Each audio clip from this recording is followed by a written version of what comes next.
Unang mga taga-Tesalonika, Kabanata 2. Kaya nga nalalaman ninyo rin, mga kapatid, na ang aming pagkapasok sa inyo ay hindi nawala ng kabuluhan, kundi palibhasay nagsipagbata kami ng una at inalipusta, gaya ng inyong nalalaman, sa Pilipos ay nangagkaroon kami ng kalakasan ng loob dahil sa ating Diyos upang salitain sa inyo ang Ebanghelyo ng Diyos sa gitna ng maraming kaligaligan, sapagkat ang aming iniaaral ay hindi sa kamalian, ni sa karumihan, ni sa pagdaraya, kundi kung paano kami minarapat ng Diyos upang pagkatiwalaan kami ng Ebanghelyo ay gayon namin sinasalita, hindi gaya ng nangagbibigay lugod sa mga tao, kundi sa Diyos na sumusubok ng aming mga puso,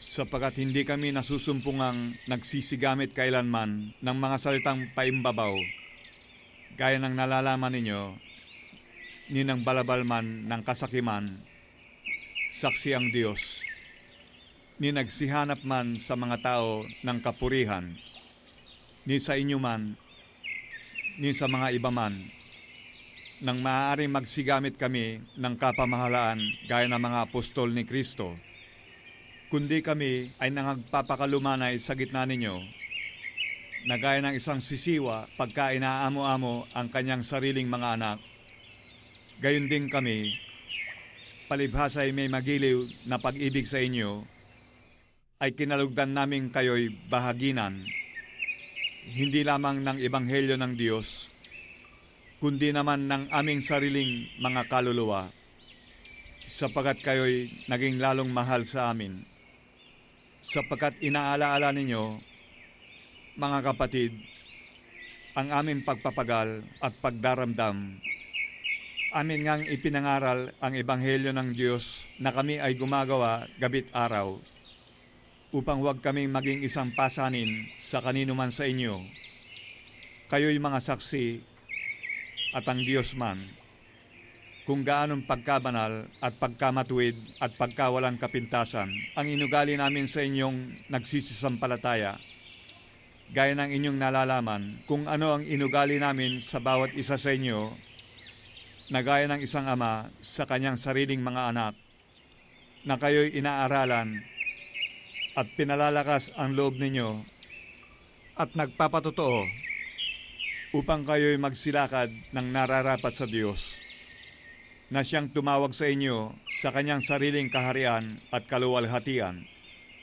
At dahil naman dito kami ay nangagpapasalamat na walang patid sa Diyos, na nang inyong tanggapin sa amin ang salita na ipinangaral, sa makatwid bagay ang salita ng Diyos, ay inyong tinanggap na hindi gaya ng salita ng mga tao, kundi ayon sa katotohanan na salita ng Diyos na gumagawa naman sa inyo na nagsisisampalataya, sapagkat kayo, mga kapatid, ay nagsitulad sa mga iglesia ng Diyos na nasa Judea kay Kristo Jesus, sapagkat nagsipagbata naman kayo sa inyong sariling mga kababayan, gaya naman nila sa mga Hudyo, na nagsipatay sa Panginoong Jesus at gayon din sa mga propeta, at kami ay kanilang pinalayas, at din nangagbibigay lugod sa Diyos at laban sa lahat ng mga tao,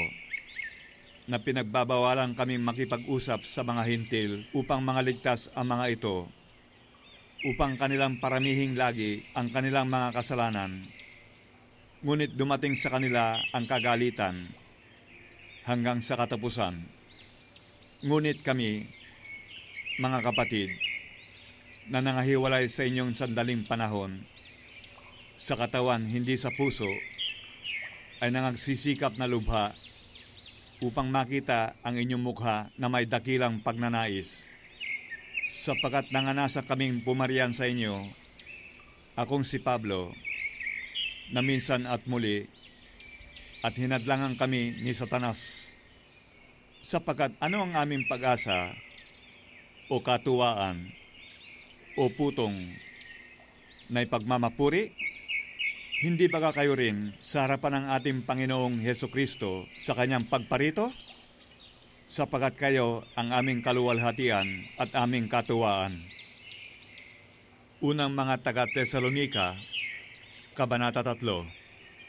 Kaya't nang hindi na kami mga katiis, ay minagaling naming maiwang nangag-iisa sa Atenas, at aming sinugo si Timoteo, na aming kapatid at ministro ng Diyos sa Ebanghelyo ni Kristo, upang kayo'y kanyang patibayin at aliwin tungkol sa inyong pananampalataya, upang ang sinumay huwag mabagabag sa pamamagitan ng mga kapighatiang ito, sapagat kayo rin ang nangakaalam na itinalaga kami sa bagay na ito, sapagkat sa katotohanan, nang kami ay kasama ninyo, ay aming sinabi ng una sa inyo na kami ay mga babata ng kapighatian, gaya nga na nangyari at nalalaman ninyo.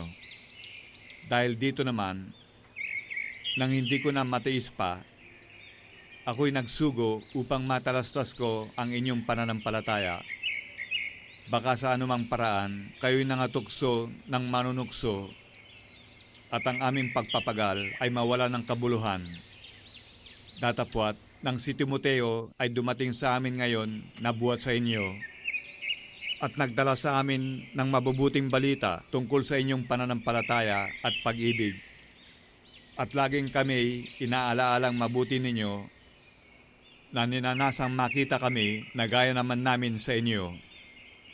Dahil dito'y nangaaliw kami, mga kapatid, tungkol sa inyo sa pamamagitan ng inyong pananampalataya sa lahat naming kagipitan at kapighatian, sapagat ngayon ay nangabubuhay kami kung kayo'y nangamamalaging matibay sa Panginoon, sapagat anungang pagpapasalamat ang aming muling maibibigay sa Diyos dahil sa inyo, dahil sa buong kagalakan na aming ikinagalak dahil sa inyo sa harapan ng aming Diyos.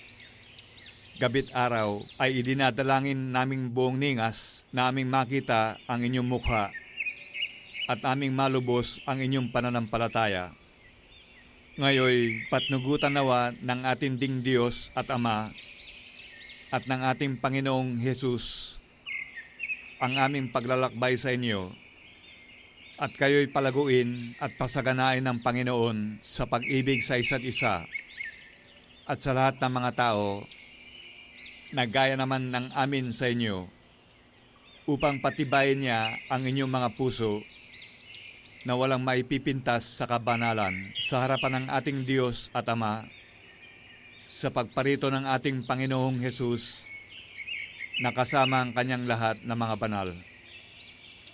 Unang mga taga-Tesalonika, Kabanata 4. Katapos-tapusan nga, mga kapatid, kayo'y aming pinamamanhikan at inaaralan sa Panginoong Hesus, na ayon sa tinanggap ninyo sa amin, na kung paanong kayo'y dapat magsilakad at magbigay lugod sa Diyos, na gaya ng inyong paglakad, upang kayo'y magsipanagana ng higit at higit, sapagkat talastas ninyo kung anong mga tagubilin ang ibinigay namin sa inyo sa pamamagitan ng Panginoong Hesus, sapagat ito ang kalooban ng Diyos sa makatuwid bagay ang inyong pagpapakabanal, na kayo'y magsiilag sa pakikiapid, nang bawat isa sa inyo'y makaalam na maging mapagpigil sa kanyang sariling katawan sa pagpapakabanal at kapurihan, hindi sa pita ng kahalayan, na gaya ng mga hintil na hindi nakakakilala sa Diyos, na sino may huwag lumabastangan at magdaya sa kanyang kapatid sa bagay na ito, sapagat ang Panginoon ay mapaghiganti sa lahat ng mga bagay na ito, na gaya naman ang aming ipinatatalastas ng una sa inyo at pinatutuhanan, sapagkat tayo'y tinawag ng Diyos hindi sa ikarurumi, kundi sa pagpapakabanal, kaya't ang nagtatakwil, hindi ang tao ang itinatakwil, kundi ang Diyos, na nagbibigay sa inyo ng kanyang Espiritu Santo. Datapwat, tungkol sa pag-ibig ang kapatid, ay hindi ninyo kailangan na kayo'y sulatan ng sinuman, sapagkat kayo rin ay tinuruan ng Diyos na mga ibigang kayo sa isa't isa, sapagkat katotohanan ginagawa ninyo ang gayon sa lahat ng kapatid na nangasa buong Macedonia.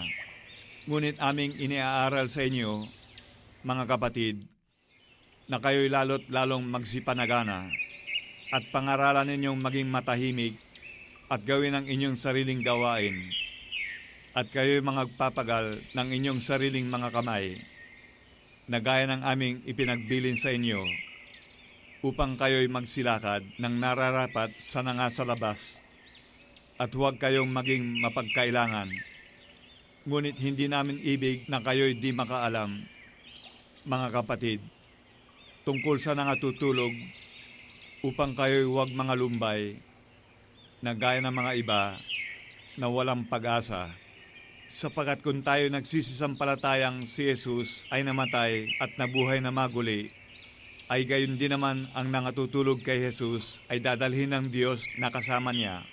Sapagkat ito'y sinasabi namin sa inyo sa salita ng Panginoon, na tayong nangabubuhay, na nangatitira hanggang sa pagparito ng Panginoon, ay hindi tayo mga uuna sa anumang paraan sa nangatutulog, sapagkat ang Panginoon din ang bababang mula sa langit, na may isang sigaw, may tinig ng arkanghel, at may pakakak ng Diyos. At ang nangamatay kay Kristo ay unang mga bubuhay na maguli. Kung magkagayon, tayong nangabubuhay na nangatitira ay aagawing kasama nila sa mga alapaap upang salubungin ang Panginoon sa hangin. At sa ganito'y sa Panginoon tayo magpakailanman, kaya't mag-aliwang kayo sa isa't isa sa mga salitang ito. Unang mga taga-Tesalonika, Kabanata 5. Datapwat, tungkol sa mga kapanahunan at mga bahagi ng panahon, mga kapatid, hindi ninyo kailangan na isulat ko pa sa inyo ang anuman, sapagkat kayo rin ang mga lubos na nakakaalam, na ang pagdating ng kaarawan ng Panginoon ay gaya ng magnanakaw sa gabi, pagka sinasabi ng mga tao, kapayapaan at katiwasayan. Kung magkagayoy, darating sa kanila ang biglang pagkawasak, na gaya ng pagdaramdam sa panganganak ng babaeng nagdadalang tao, at sila hindi mga katatanan sa anumang paraan.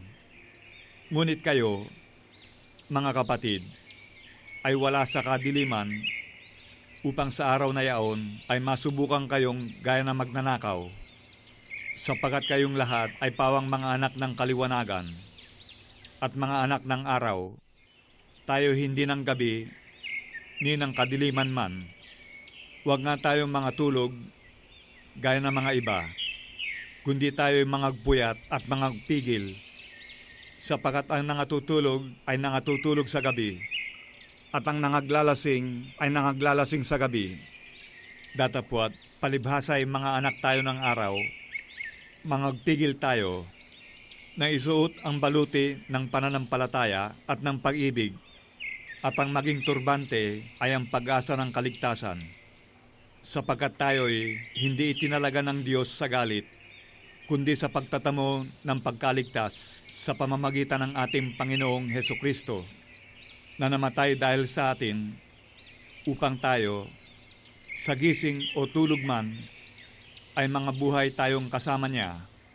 Dahil dito, kayo'y mangagpangaralan at mangagpatibayan sa isa't isa sa inyo, gaya ng inyong ginagawa.